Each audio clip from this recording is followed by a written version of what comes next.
அனைத்து ஊடக நண்பர்களுக்கும் பத்திரிகை நண்பர்களுக்கும் வணக்கம். இன்றைய தினம் புதிதாக தேர்ந்தெடுக்கப்பட்டுள்ள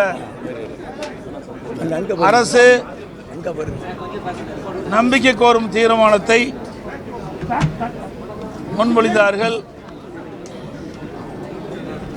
அதில் அனைத்து இந்திய அண்ணா திராவிட முன்னேற்ற கழகத்தை பொறுத்த வரைக்கும் அதை எதிர்த்தும் அனைத்து இந்திய அண்ணா திராவிட முன்னேற்ற கழக சட்டமன்ற உறுப்பினர்கள் அனைவரும் எதிர்த்து வாக்களிக்க வேண்டும் என்று அவையிலே பேசினோம். ஏற்கனவே அனைத்து இந்திய அண்ணா திராவிட முன்னேற்ற கழகத்தின் சட்டமன்ற உறுப்பினர்கள் கூட்டத்தை கூட்டி என்னை சட்டமன்ற கட்சி தலைவராக தேர்ந்தெடுக்கப்பட்டு அதன் அடிப்படையிலே மற்ற பொறுப்பாளர்கள் நியமிக்கப்பட்டோம். அதில் கொறடா இன்னும் பல பொறுப்புகள் நியமிக்கப்பட்டோம். கொறடாவாக முன்னாள் அமைச்சர் சட்ட பொறுப்பாளர் திரு அக்ரி கிருஷ்ணமூர்த்தி அவர்கள் நியமித்தோம். அவர் அனைத்து சட்டமன்ற உறுப்பினர்களுக்கும் அனைத்து இந்திய அண்ணா திராவிட முன்னேற்ற கழகத்தில் தேர்ந்தெடுக்கப்பட்ட அனைத்து சட்டமன்ற உறுப்பினர்களுக்கும் முழுமையான தகவல்கள் வழங்கப்பட்டது.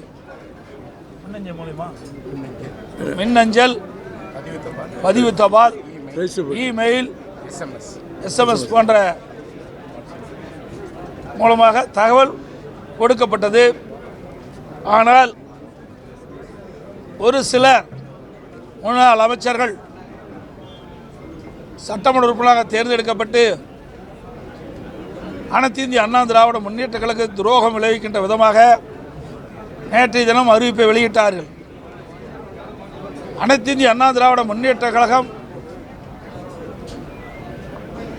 எதிர்த்து வாக்களிக்க வேண்டும் என்று என்னுடைய அனுமதியின் பேரிலே கொறடா அவர்கள் அனைத்து சட்டமன்ற உறுப்பினர்களும் தகவலை தெரிவித்த பிறகும் அவர் ஆளுகின்ற அரசுக்கு, புதிதாக தேர்ந்தெடுக்கப்பட்ட அரசுக்கு ஆதரவு அளிப்போம் என்ற பத்திரிகையை செய்தி வெளியிட்டிருக்கின்றார். இது முற்றிலும் தவறானது, சட்டத்துக்கு புறமானது. இன்றைக்கு புதிதாக தேர்ந்தெடுக்கப்பட்டு வர அனைவரும் அனைத்து இந்திய அண்ணா திராவிட முன்னேற்ற கழகத்தை பொறுத்த வரைக்கும் நடந்து முடிஞ்ச 14வது சட்டமன்ற பேரவை தேர்தலிலே போட்டியிட்டு வெற்றி பெற்று இப்பொழுதுதான் அதை அமைக்க இருக்கின்றோம். இந்த நேரத்தில் பொதுச் செயலாளர் சட்டமன்ற உறுப்பினருடைய கூட்டத்தை கூட்டி அனைத்து சட்டமன்ற உறுப்பினர்களும் என்னை தலைவராக தேர்ந்தெடுக்கப்பட்ட பிறகு இவர்கள் சில பேருக்கு ஆசை வார்த்தை கூறி இன்றைக்கு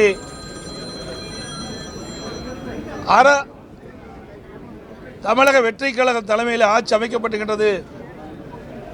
அந்த ஆட்சியிலே இடம்பெறுவதற்கு ஒரு குறிப்பிட்ட அமைச்சர்கள், அதாவது சுமார் 6 அமைச்சர்கள் கொடுக்கின்றார்கள், 10 வாரித் தலைவர் கொடுப்பதாக அவர்களிடத்தில் இருந்த அதிமுக சட்டமன்ற உறுப்பினர்களை ஆசை வார்த்தை கூட்டி அந்த அடிப்படையிலே இன்றைக்கு சட்டமன்றத்திலே ஓட்டெடுப்பிலே அவர்கள் இந்த அரசு கொண்டு வந்த தீர்மானத்திற்கு ஆதரவு தெரிவித்திருக்கிறார்கள். அனைத்து இந்திய அண்ணா திராவிட முன்னேற்ற கழகத்தை பொறுத்த வரைக்கும் நடந்து முடிந்த சட்டமன்ற தேர்தலிலே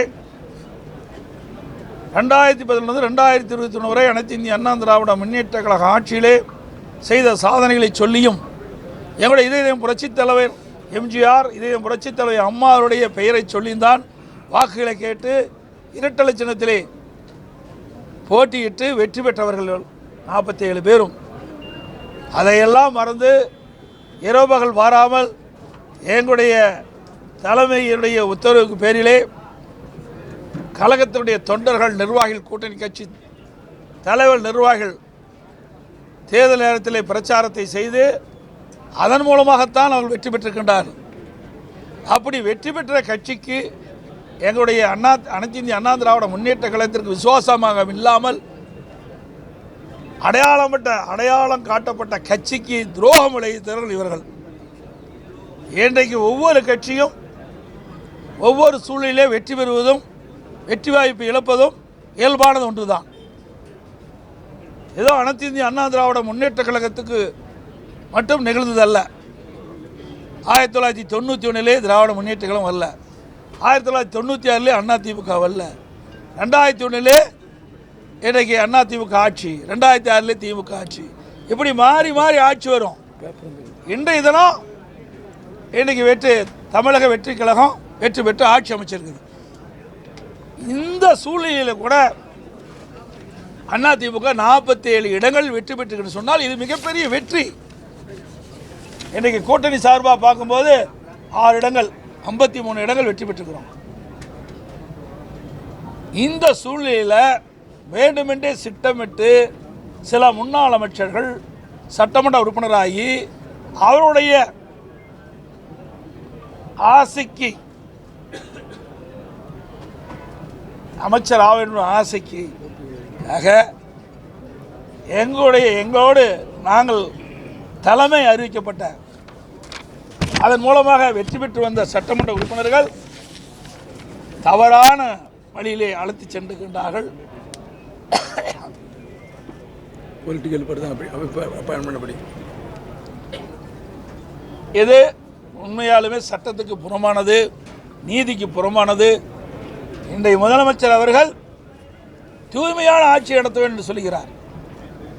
தூய்மையான ஆட்சி நடத்த வேண்டும் என்று சொன்னால் எல்லா இடத்திலும் தூய்மையாக இருக்க வேண்டும். ஒரு கட்சியில் கருத்து வேறுபாடு நடக்குது, அந்த கருத்து வேறுபாடுகளை மையமாக வைத்து ஒரு சாரார் வீட்டுக்கு சென்று வருவது எந்த விதத்தில் நியாயம்? இதா தூய்மையானது? ஆக எங்கள் இயக்கத்திற்கு இப்படி வந்திருக்குது, எல்லா இயக்கத்திற்கும் சோதனை வரும். இது தவறான முன்னுதாரணம். இதுவரை தமிழக வரலாற்றிலே இல்லாத ஒன்று. இன்றைக்கு எத்தனையோ கட்சிகள் ஆட்சி இருந்திருக்குது, எத்தனையோ கட்சிகள் கருத்து வேறுபாடு வந்து பிரிஞ்சிருக்குது. ஆனால் எந்த தலைவருமே பிரிந்த இயக்கத்துக்கு வீட்டுக்கு சென்றது கிடையாது. ஆனால் ஆரம்ப காலகட்டத்திலே தவறான பாதையிலே இன்றைய தினம் தமிழக வெற்றி கழக தலைவர் சென்று கொண்டிருப்பது உண்மையிலேயே வருத்தம் அளிக்கின்றது என்பதை இந்த நேரத்தில் பதிவு செய்ய விரும்புகிறேன். அது மட்டுமல்ல, இன்றைக்கு சட்ட நீதியாக பார்க்கின்ற பொழுது இன்றைக்கு ஒரு பொதுச் செயலாளர், இன்றைக்கு சட்டமன்ற உறுப்பினராக தேர்ந்தெடுக்கப்பட்ட சட்டமன்ற கட்சி தலைவர், அவர்தான் விப்ப கொறடாவை நியமிக்க முடியும். அப்படி நியமிக்கப்பட்ட கொறடா தான் எங்கள் அனைத்து இந்திய அண்ணா திராவிட முன்னேற்ற கழக சட்டமன்ற உறுப்பினர்களுக்கு இன்றைக்கு நம்பிக்கை ஒரு தீர்மானம் வருகின்ற பொழுது அதை எதிர்த்து வாக்களிக்க வேண்டும் என்று முழுமையான தகவல் கொடுக்கப்பட்ட பிறகும் அவள் எதிர்த்து வாக்களிக்க என்று சொன்னால் அங்கே குதிரை பேரம் நடைபெற்று கொண்டுதான் பலர் தகவல் பரவுகிறது, பேசப்பட்டு வருகிறது. உண்மையிலேயே தூய்மையான ஆட்சி நடத்துவோம் என்று சொல்லிவிட்டு இதற்கெல்லாம் இடமளிக்கின்றார்கள் என்று பார்க்கின்ற பொழுது மக்கள் தான் இதற்கு நல்ல முடிவை கட்ட வேண்டும் என்று இந்த நேரத்தில் தெரிவிக்க விரும்புகின்றேன். அதோட இன்றைக்கு திராவிட முன்னேற்ற இன்றைக்கு தமிழக வெற்றி கழகம் 108 இடத்துல தான் வெற்றி பெற்றிருக்குது. அதில் ஒரு இடம் 2 இடத்துல அவர் போட்டியிட்டார், ஒரு இடத்துல வெற்றி வாய்ப்பு இழந்துட்டார். 107 ரிசைன் பண்ணிட்டார். 2 இடத்துல போட்டியிட்டார், ஒரு இடத்துல ராஜினாமா செஞ்சிட்டார். 108லிருந்து 107 போயிட்டது. பிறகு நீதிமன்றத்தில் வழக்கு நடந்து அந்த ஓட்டெடுப்பில் கலந்து கொள்ளக்கூடாது என்று நீதிமன்றம் தீர்ப்பளிக்கப்பட்டது. ஆக தமிழக வெற்றி கழகத்தினுடைய அவருடைய கட்சியுடைய எண்ணிக்கை 106 தான். எனக்கு திராவிட முன்னேற்ற கழக கூட்டணியில் அங்கம் வைக்கின்ற கட்சிகள் வெற்றி பெற்று இன்றைக்கு தமிழக வெற்றி கழகத்தோட சேர்ந்த காரணத்தினால தான் அந்த 118க்கு மேலே அந்த வாய்ப்பு கிடைச்சி தான் ஆட்சி அமைச்சிருக்கிறாங்க. நிறைய தேர்தல் நேரத்தில் நிறையா தமிழக வெற்றி கழக தலைவர் அவர்கள் சொன்னாங்க.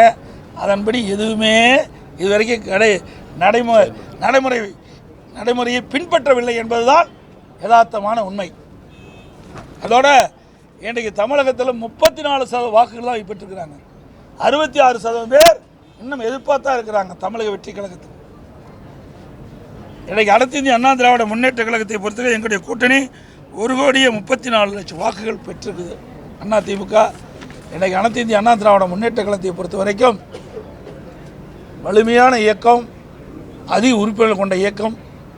இன்றைக்கு கால சூழ்நிலைக்கு தகுந்தவாறு அவ்வப்போது மக்கள் முடிவு செய்து அதற்கு ஏற்றவாறு சட்டமன்ற உறுப்பினர்களை தேர்ந்தெடுக்கின்றார்கள். இதுதான் இன்றைய நிகழ்வு.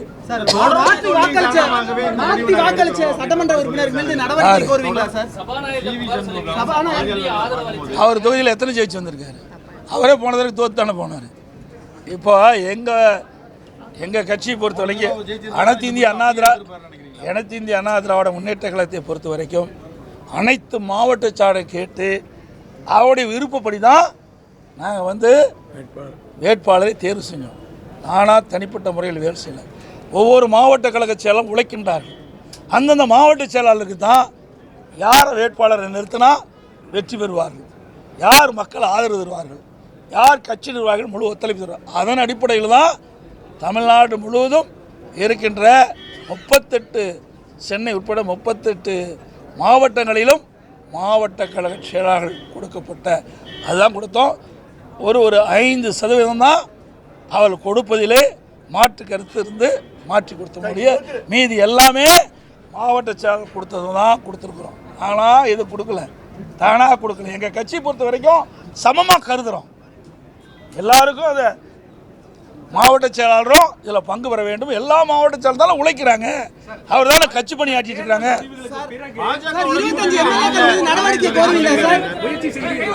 ஏங்க அதுதான் இல்லைன்னு சொல்லியாச்சு. நேற்றைய தினமே தெளிவுபடுத்தியாச்சு. இதை வேண்டுமென்றே திட்டமிட்டு கேள்வி கேட்காதீங்க. ஏங்க 5 வருஷம் நீங்கள் சட்டமன்ற நிகழ்வில் பார்த்தீங்களா, எத்தனை முறை பேட்டி கொடுத்தோம். எங்களுடைய பிரச்சாரம் என்ன, என்னுடைய பிரச்சாரத்தை நீங்கள் எல்லாம் பார்த்தீங்களா? இன்றைக்கு யாரை தாக்கி பேசணும்னு பார்த்தீங்களா?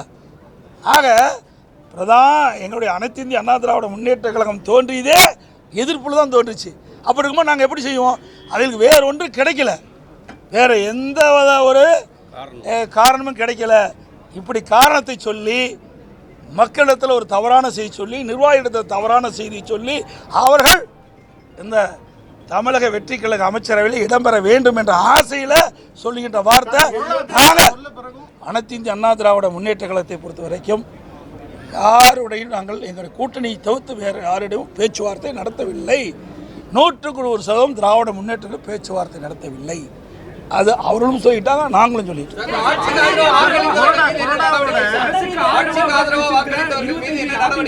பொறுத்திருந்து பாருங்கள்.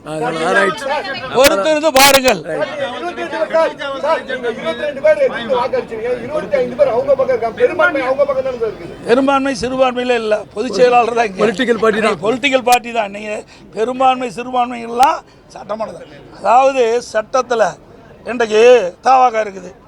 தாவாக இன்னைக்கு ஆட்சி அமைச்சிட்டுது. ஒரு 58 பேர் போயிட்டு ஆட்சி போயிடுமா? தாவாக தலைவர் தானே அதிகாரம். அப்படி எல்லா கட்சி தலைவருக்கும் தான் அதிகாரம். அப்படி தான் தீர்ப்பு இருக்குது. நல்லா புரிஞ்சுக்கங்க. அனைத்து இதெல்லாம் யார் அனுமதி கொடுத்தது? தலைமை யார்? பொதுச் செயலாளர். இவர்களெல்லாம் அந்த ஆக்சன் லெட்டர் யார் கொடுத்தது? நான் தான் கொடுத்தேன், கையெழுத்து போட்டு. அந்த பவர் எடுத்தா இருக்குது. இப்போ முதல் கூட்டம் சட்டமன்றம் தோணுடைய முதல் கூட்டத்தில் விப்ப நியமிக்கிற அதிகாரம் பல தீர்ப்புல அந்த பொதுச் செயலாளர் இருக்குது. அதெல்லாம் அப்புறம் அதாவது எப்பொழுதை பொறுத்த வரைக்கும் சார் இது தவறான உதாரணம். இன்றைக்கு சட்டமன்றத்தில் மாறி கட்சி வரும். ஆனால் விதியும் மரபும் மாறாது. ஆனால் விதியும் பின்பற்றலை, மரபையும் பின்பற்றலை. அதான் நான் தெளிவாக சொன்னேன். இன்றைக்கு அவர்களுக்கு ஆதரவு தேவை. ஏன்னா திராவிடம் இன்னைக்கு என்ன சொல்லியிருக்கிறாங்க, கம்யூனிஸ்ட் கட்சிகளும் மற்ற கட்சிகளும் திமுகவில் கூட்டணியில் போட்டியிட்டு வெற்றி பெற்ற கட்சி அந்த இடம் பெற்றிருக்குது. அவர்களே என்ன சொன்னாங்க? ஆதரவு கொடுக்குறோம், கூட்டணி திமுகவோட தொடரும், ஆதரவு கொடுக்குறோம் அரசாங்கத்துக்கு, அதனால் திமுகவோட கூட்டணி தொடரும். அப்படிங்கிற பொழுது தான் இவருடைய ஆதரவு வேணும் அப்படிங்கிற மாதிரி அந்த தோரணையில் தான் அனைத்து இந்திய அண்ணா திராவிட முன்னேற்ற கழகத்தில் கருத்து வேறுபாடு இருக்கின்ற பொழுது இன்றைய முதலமைச்சர் அவர் வீட்டுக்கு போய் நான் வந்திருக்காரு.